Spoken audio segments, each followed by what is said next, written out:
Harry's Downtown is under new ownership, so we're going to go inside and find out some of the changes that are in store here.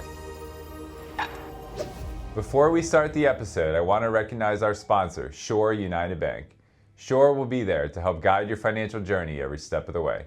Visit them downtown or at Harrison Crossing. And now, onto this week's episode. Today I'm at Harry's Downtown at 601 William Street in downtown Fredericksburg, and I'm with Trevor Sherwin, who recently became the owner of this location for Harry's. So Trevor, thank you for joining us. Yeah, so thrilled to be here. Thanks for having me. So Trevor, you've been involved with Harry's for a number of years. So tell people a little bit about your background with the restaurant. Yeah, so I've been in the industry since I was 15. I had the opportunity to be the bird at Red Robin, so that was fun. But as I kind of grew and I had a fiance, I knew I needed to kind of put some roots down. So in October of 2016, I had heard about a small restaurant that was opening up in Harrison Crossing, and so went there, became a bartender. About a year and a half in, became the GM. And worked with the company and came downtown, opened this store up. I was a partner here, and so decided, me and my wife kind of made a decision, hey, I think the timing's right, so we decided to pull the trigger, and thrilled. It's been a long storied history, though. Yeah. Well, congratulations. And you mentioned that you're licensing the name and the branding so the two Harrys are sort of related but under different ownership, is that right? Yeah, so what we've done, I know historically since this one opened, is the core is the same. It's the Harry's that our guests expect. There are some microcosms that are different, so whether it be the cocktail menu, draft list, some items that are obviously more downtown fitting, we've rolled out onto our menu, and so what you can expect from Harry's is what you've gotten in the past. And you'll see us make some changes, but the core of the brand is going to stay identical. So what are some of those changes that you're thinking about making here? Yeah, so we wanted to freshen up the space a little bit here as we get into the summer. So we've redone our patio, trying to make it more attractive and make people want to spend more time out there. We're going to introduce live music for the first time. We haven't done that before, so that's happening. And we're looking at doing that at least once a month right now. But outside of that, some of the menu items that we're looking at, we're trying to figure out how can we take something that's been selling very well and potentially make it in a way that's better for our clientele.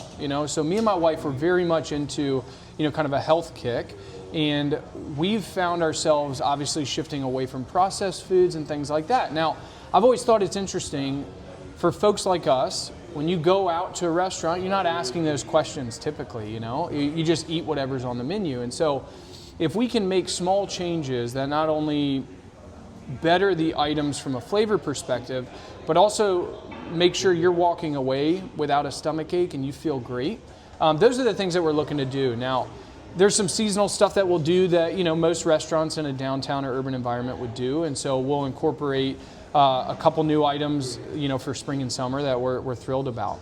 Cocktail and beer, we've always switched that up, and I've always had my hand in that, and so I'm excited to take back over control of the beer program and take that to new heights. And then we've got a couple managers here that are just in love with cocktail bars, and so I'd like to see those, take a step up as well.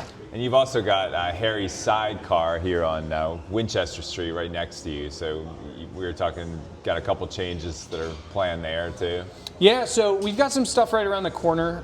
The staff is working really hard right now with me to try and figure out what do we want this to be. So when you look at the landscape in downtown and you're trying to figure out where does this fit in? We've tried it as just kind of a what we call the tasting room, where it's this environment, you just come in, you maybe buy beer to go, you've got a good wine list, cocktails. We took it because we realized, there's a couple restaurants in town that do higher end food and they're always on a wait. So we tried the whole higher end concept, which is what we're doing now. And what we found is we want to be able to focus our efforts on Harry's Downtown and have that space complement this, or complement what the rest of the restaurant scene is looking like in Fredericksburg.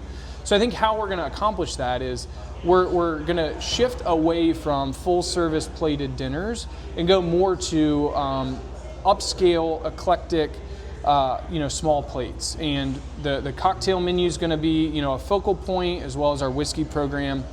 Host private events like we have been. I'll do some beer and wine dinners, things like that. But we want to use that space a little bit more for event, or, hey, I just want to go into town, have a couple drinks with my wife or my girlfriend. That's kind of what I'm hoping that space becomes, is less of people sitting there with fork and knife cutting steak, and more of kind of this interactive experience where we're able to share some experimental stuff that we're trying. Okay, and how can people find out more about your restaurant online? Yeah, so right now, you'd have to go to harrysalehouse.com, and then you would click on our location downtown, or you click on Sidecar. We are in the process of rolling out a new website, but I don't want to rush a designer. I've learned that. So she's working hard on that. We'll have an update for you guys on that soon. Okay. Yeah. Well, Trevor, congratulations to you and your wife on taking over full ownership of this location, and we wish you a lot of luck going forward. Thank you, Bill. I really appreciate it, man. Yeah. Okay, so that's going to do it for this week's edition. We appreciate you watching. Be sure to subscribe to our newsletter at fredericksburgfreepress.com, and also to our YouTube channel. We'll keep you up to date on business happenings here in the Fredericksburg region. See you next week. And thanks again to our sponsor, Shore United Bank.